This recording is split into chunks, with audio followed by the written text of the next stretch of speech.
Assalamu alaikum wa rahmatullahi wa barakatuh. Welcome back. Now, the Malaysia External Trade Development Corporation, which is MatTrade, held a webinar today to talk about South Africa or bringing opportunities to South Africa and Malaysia.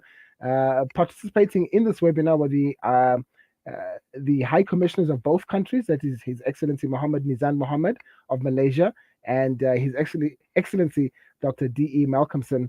There was also participation by the DTI as well as directives as well as representatives from the Muslim community, one of whom was the director of the Minara Chamber of Commerce, Ebrahim Patel. He joins me now. Ibrahim, assalamu alaikum wa rahmatullah. Alaikum salam wa rahmatullahi wa barakatuh. I feel so sorry for you. You have to be warmly dressed with a hat while I'm here in Durban in warm weather. Are you in Durban now? That's wonderful. I love Durban. Durban is always the best. Mashallah. Love Durban, mashallah.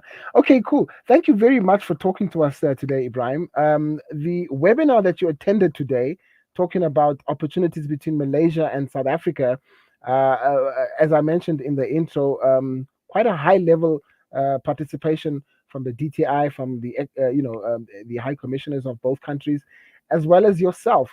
But your presentation was to basically re-establish or reassert South Africa as a gateway to the rest of the African continent. And I'd just like to know, Ibrahim, how did that go, and how was it taken? Your presentation. How was it received? Let's just go a little into the reason and the rationale behind having the MatTrade seminar itself, which was titled Building the Bridge Between South Africa and Malaysia. As you know, historically, Malaysia and South Africa have enjoyed very strong political, economic, and cultural relationships.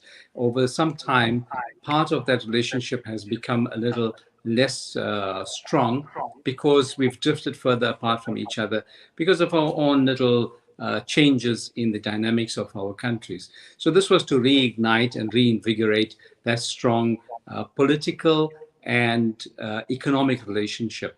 So the participation of the High Commissioners, which sent a strong message to say that politically and at a G2G level, Malaysia and South Africa still enjoy a strong relationship. The participation of DTI gave strength to the economic relationship. And of course, my presentation was to focus on South Africa as a gateway to the African continent. Right. When we talk about South Africa being a gateway to the African continent, many people who are looking at entering into the South African market only consider the 60 million population of South Africa as being the consumer market.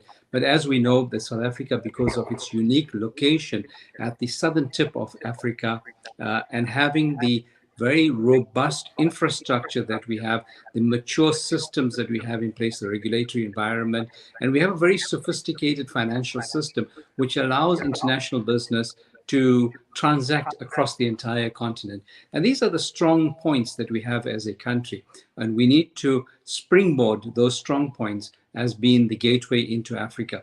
So a number of businesses are looking at the African continent as the economy. And the reason why they're looking at the African continent as this burgeoning economy, because many economists will tell us that the African continent is the next big wave. It's the next China. It will be the fastest growing and the largest economy in the world by the year 2035.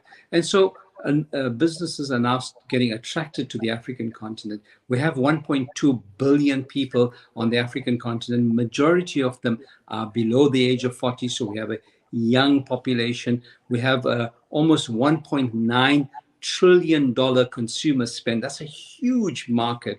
If we look at then the African Continental Free Trade Area, which is bringing together the 52 African countries into a common trading area, it will be a larger economic bloc than the European Union. And so this forms a huge attraction to companies wanting to establish themselves and to grow their businesses. Mm-hmm. And South Africa, as I said, is ideally positioned as the gateway to the African continent. Mm-hmm. Now, Ibrahim, we've been hearing the fact that some of the things that you just mentioned, we've been hearing for many years that South Africa is the next. I mean, Africa is the next economic frontier. We've been hearing about Africa's young population. We've been hearing about the number of people on the continent. But the latest development with the African Continental Free Trade Agreement, that area, that's the newest one, isn't it? And I would like you just to elaborate a little bit more on that, if you feel that this will actually make it easier for countries like Malaysia and other countries from Southeast Asia to actually get in on the opportunities that are available on the continent today. Well, let me break it down contextually. Okay. Intra-African trade or intra-regional trade Hmm. between African countries was only 16% of the total trade volume of the African countries combined. Our largest trading partner is not our African countries. South Africa's largest trading partner is Europe. That does All not right. make sense because we have these vast markets right on our doorstep and we're not accessing those markets. Part of the reason why we're not accessing those markets is because of the different regulatory environments that exist between the various markets. So remember, South Africa is part of the SADC, the Southern African Development Community, and that is the countries around South Africa. Then we have the East Africa Community, which is the East African countries, bringing in Tanzania, Kenya, and the rest of them. Then you have ECOWAS, which is another economic bloc within Africa. And so we have these disparate regulatory environments between the different trading blocs in Africa. The Africa Continental Free Trade Area seeks to uh, bring about a change in those regulatory environments and unify the regulatory environment so that it becomes easier for goods to enter into one country and then move through to other countries. So currently, for instance, you have goods entering into South Africa or manufactured in South Africa and then moving into the SADC countries will enjoy a preferential trade. Yet you find goods entering out of, say, for instance, Mauritius coming into South Africa, or Mauritius and going into Zimbabwe have a different regulatory environment to them because Mauritius forms part of the ECOWAS regions. So, sorry, of the East Africa Community region. So there's different rules that are applying to these countries. So this Africa Continental Free Trade Area seeks to balance the rules between all those countries, and it will unlock a true Cape to Cairo trade route. Effectively, it means that goods can move across the entire continent. We can merge markets, and we unlock Mhm. far greater value than we currently have. Ibrahim, I know you are pressed for time. I noticed that Molana Navlaki was also in that webinar, and he was also going to explore the halal goods opportunities between the two countries. Malaysia being obviously, I wouldn't call it a Muslim country, but a lot of Muslim people there, so the market is there and so on. Let me ask you this, Ibrahim. With regards to the actual opportunities between the two countries, uh, are there sectors or product lines or opportunities that were actually spoken of during the webinar today that you could perhaps cite as concrete examples of these are where the actual opportunities lie in 2022 in May 2022? Yeah. So bear in mind that we had Martrade was hosting the webinar, and Martrade's role is to strengthen exports of Malaysian products to other parts of the world. So they have a responsibility of promoting Malaysian companies and Malaysian products to the rest of the world. My task was to promote South Africa as an investment destination, not as a consumer destination. And so Very important. the Yeah. role that I played and the role that DTI played was to encourage Malaysian businesses who want to export their products, not just to South Africa, but to the African continent, to consider South Africa as a distribution center, as a logistics hub, or as a manufacturing facility. The areas that we spoke about was, or the areas of opportunity, trade is one of them, and the trade in halal goods is a huge opportunity between Malaysia and South Africa, given that Malaysia is a strong producer of halal foods and halal commodities. But on the other hand, structurally, we have a high demand for alternate energy, and Malaysia is a major producer of solar panels, and we were looking at how Malaysian companies can establish in South Africa in building rooftop solar power generating facilities, investing into the logistics sector. Malaysia has a great deal of experience in the oil and gas industry. And as you know, South Africa is now opening up the oil and gas industry as part of the oceans economy. Malaysia also has a great deal of experience and know-how in mass housing development. And so we were trying to encourage those kind of Malaysian businesses to look at South Africa. If we look back at the 1990s, in 1994, when then Prime Minister Mahathir led a strong business delegation to South Africa, given the opening up of South Africa, and we saw the wave of investments from Malaysian companies in South Africa, things like Petronas buying Engine, or you had the UEM land, UEM Sunrise, building the Point Waterfront in Durban, and a number of other investments that took place. With the 1998 financial crisis, most of those Malaysian companies moved back to Malaysia, and we're trying to reinvigorate that movement back to South Africa and to look at South Africa as a strategic investment area.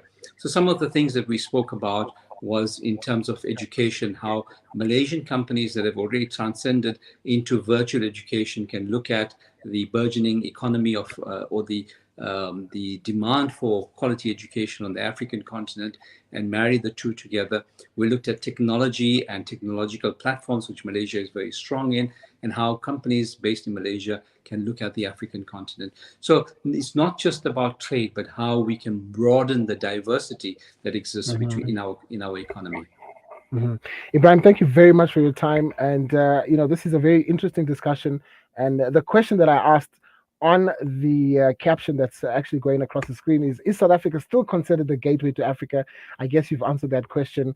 At least the Malaysian people still think they are. It is, right? I would always say that South Africa is the gateway to the African continent. Uh, let's just bear in mind, uh, if we look at economically, we always look at the negatives of what happens around us, but let's look at the positives.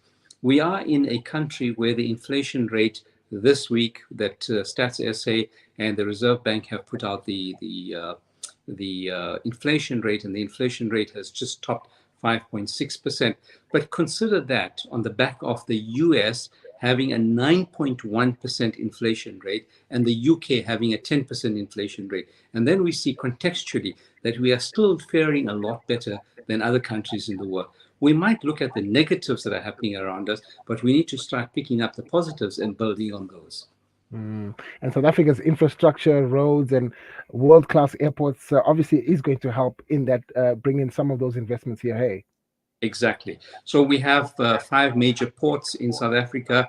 We have 3 international airports that link us with direct flights to various cities across the world. We have intra-regional air traffic that takes place between various South African cities and other African cities. We have this robust trade that's taking place, and we have a huge informal sector that we sometimes we tend to overlook, that informal traders coming from Zimbabwe, from Zambia, from Mozambique, that enter into the South African market, buy goods in South Africa, and take those goods back home. And that trade that's taking place is a phenomenally huge amount of business that's taking place. And we need to start harnessing those kind of opportunities. Absolutely. And I think, Ibrahim, we're going to end it on that note, on that positive Shukran. note. And there's a lot of things to be, to be negative about, the price of petrol going up, but you've really left us with something to look forward to and something positive, Ibrahim. Thank you so much for your time. Shukran. Assalamu alaikum wa rahmatullahi wa Afwan. barakatuh. Wa alaikum salam wa rahmatullahi wa barakatuh. Ibrahim Patel there, director of the Minara Chamber of Commerce, talking to us about a very important webinar that took place today. That included both the High Commissioners of Malaysia and South Africa, together with the DTI, as well as himself and the halal authorities in this country, looking to explore opportunities in Malaysia. And I think very, very importantly, Ibrahim, reminding us there that once upon a time, South Africa was considered the gateway to the rest of the continent. And he's telling us that it still is, very much so. And the same reasons which made South Africa the gateway to the continent then still apply today. So there's going to be lots of opportunities. And of course, I want to talk to Ibrahim some other time, throughout the course of this year, to see how those plans have come to fruition. And of course, you can also just find out how you too, as a businessman, can plug into or segue into those plans, inshallah. Well, it just brings us to the end of the program. It's our first Tuesday night talk right here on Salam Media. I hope you've enjoyed yourself, and I certainly have. And I hope it's been informative And I hope, inshallah, some of the discussions have made it easy for you to make the very important decisions you need to make for yourself, for your business, for the preservation of your wealth, as well as your well-being in this life, inshallah. May Allah subhanahu wa ta'ala accept it, and inshallah, may you be fine and be well until we see again each other next week, Tuesday. For myself and the team, Brother Sadiq, Jazakallah khair for engineering for us. Assalamu alaikum wa rahmatullahi wa barakatuh.